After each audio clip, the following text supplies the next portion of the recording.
hetlai zodin overbridge mi puita na him lawan tia an post loi loya kan kal sinang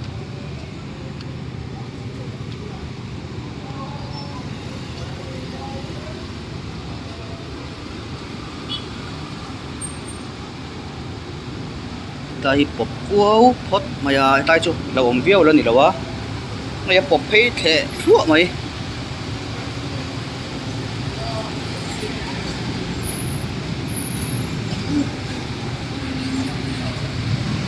quá đây tay cho hiểu hồng sao đều hết cả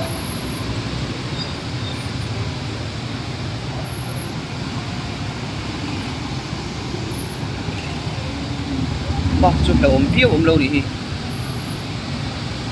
đó thì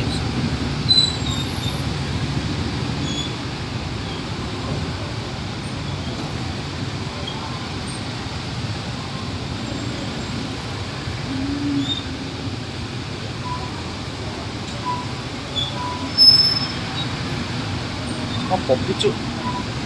ống chụp mấy bọc tiêu thuốc mấy bọc cái chụp này mà sẽ ta là ống biếu chụp đâu đi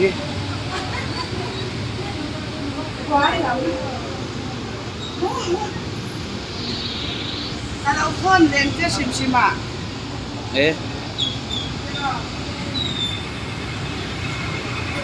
Cái loại là ống ta này hay là ống tắt lại hi tai bor hi là ống này hi hay tai hi nó bọc hay thua mà hay tắc hi này hi là ống lại chứ khay mà dao ngon mấy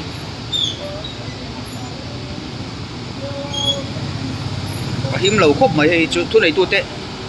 cụ khen thổi xe là bên khen thổi xe là trả lẽ mấy bác chú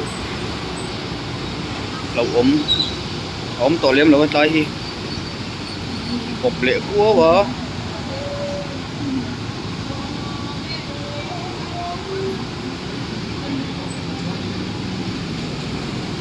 bác chú lâu ốm liêm lâu số lái tắc so này so lâu ốm lái chú hay dâu đình country wall overbridge khani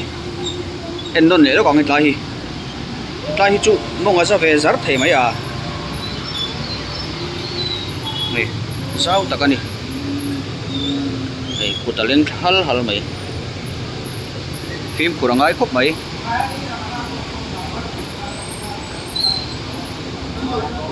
tai te poi moi vek to